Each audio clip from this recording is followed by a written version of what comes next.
Bryan, thanks for joining us again. You recently finalised an agreement and finalised a first order as well of $950,000 for Shanghai #1 Pharma. To start, how should investors in Australia look at Shanghai #1 Pharma, and what's the best comparison that we can draw? Yeah, good question. Shanghai #1 Pharma is both a pharmaceutical manufacturer and a wholesaler, and they also operate their own stores and pharmacies in Shanghai and other major cities in China.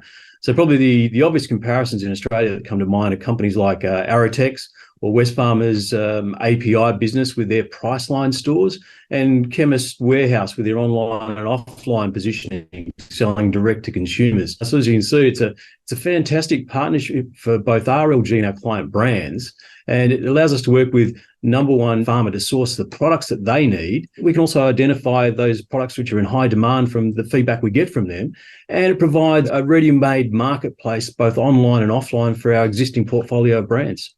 Okay, Bryan, so can you just talk us through what sort of distribution footprint this agreement gives you?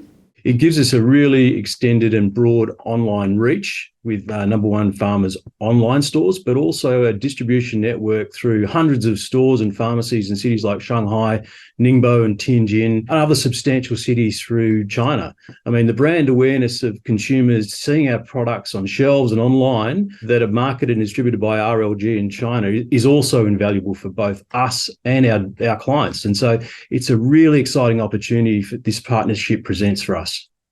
Thanks, Bryan. Now, it's become clear that brands such as Hydralyte, who you signed an agreement with last month, are viewing RLG as the gateway and catalyst for significant expansion into China.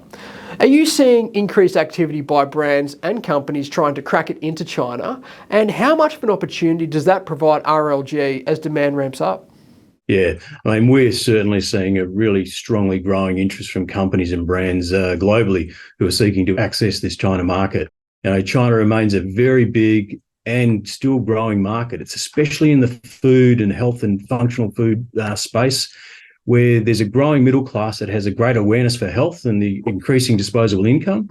So RLG is perfectly positioned right now to service this demand from those companies seeking to access this market with a trusted and experienced partner such as ourselves.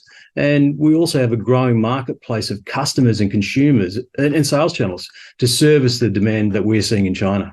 Thanks, Bryan. Really appreciate you joining me. All the best. Great. Thanks, Alex.